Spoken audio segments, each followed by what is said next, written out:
પ્રણામ. પ્રભુ શ્રી હનુમાનજી મહારાજ સર્વનું કલ્યાણ કરે તેવી મારી શુભકામના. નવેમ્બર 2014 ગુજરાતી ફળાદેશ મકર રાશિવાળા જાતકો માટે ગ્રહોની શું ચાલ રહેશે જોઈએ આપણે.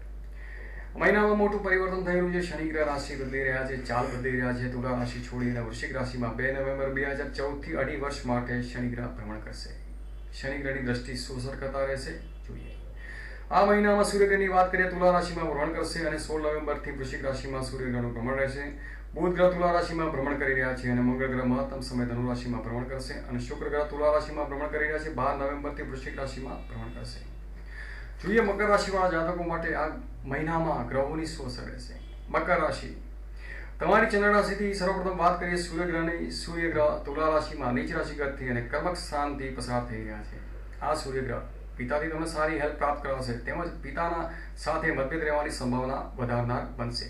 કર્મક્ષેત્રથી પણ તમને ક્યાંક ક્યાંક પરેશાનીઓ આવી શકશે. તમારા કાર્યમાં ડિલે રહેવાની સંભાવના વધશે અને તમારા કાર્યની અહીં પ્રશંસા થવાની સંભાવના ઓછી બને છે, જેથી કરીને તમે તમારા કાર્યને પૂરી નિષ્ઠાથી પ્રામાણિકતાથી પૂરું કરવાના અહીંયા પૂરા સંકેતો મળી રહ્યા છે, જે તમારા કામથી પ્રસન્ન થાય અને તમને પોતાના આત્મવિશ્વાસ વધે તેવું કાર્ય કરવું જરૂરી.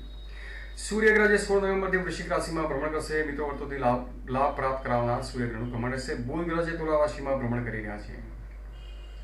ખાસ કરીને આ બુધ ગ્રહનું ભ્રમણ વેપારી મિત્રો માટે ખૂબ જ લાભદાયક રહેશે અને વેપાર સારો વધશે તેવી સંભાવનાઓ દેખાઈ રહી છે. શનિ ગ્રહના ભ્રમણની વાત કરીએ, જે 2 નવેમ્બર 2014 થી 2.5 વર્ષ માટે વૃશ્ચિક રાશિમાં ભ્રમણ કરશે. તમારી ચંદ્ર રાશિથી તમારા લાભ ભાવને પ્રભાવિત કરી રહ્યા છે.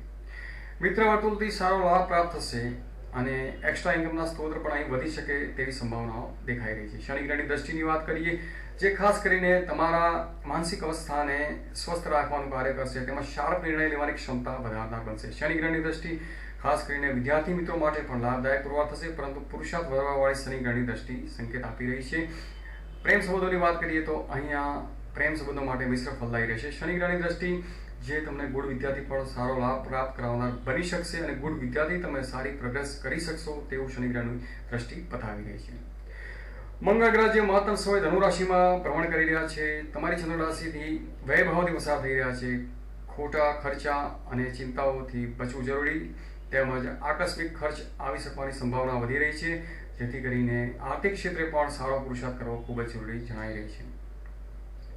શુક્ર ગ્રહ જે તુલા રાશિમાં ભ્રમણ કરશે. સ્વગ્રહી શુક્ર ગ્રહ તમારા કર્મક્ષેત્રથી ભ્રમણ કરી રહ્યા છે. મહિનાના મધ્યાહન સુધીનો જે સમય છે તમને કર્મક્ષેત્રથી સારો લાભ પ્રાપ્ત કરાવનાર આ શુક્ર ગ્રહનું ભ્રમણ બતાવી રહ્યું છે. શુક્ર ગ્રહની દ્રષ્ટિ ખાસ કરીને માતાની સાથે તમારા રિલેશન સારા રહેશે તેવું બતાવી રહી છે. શુક્ર ગ્રહ 12 નવેમ્બરથી વૃશ્ચિક રાશિમાં ભ્રમણ કરશે. મિત્ર વર્તુળથી પણ સારો લાભ પ્રાપ્ત કરાવનાર બનશે. જોયું આપણે ગ્રહોનું ફળ. સબસ્ક્રાઇબ કરો અમારી ચેનલ અને અમારી ચેનલ જોવા બદલ આપ સૌનો ખૂબ ખૂબ આભાર. ધન્યવાદ.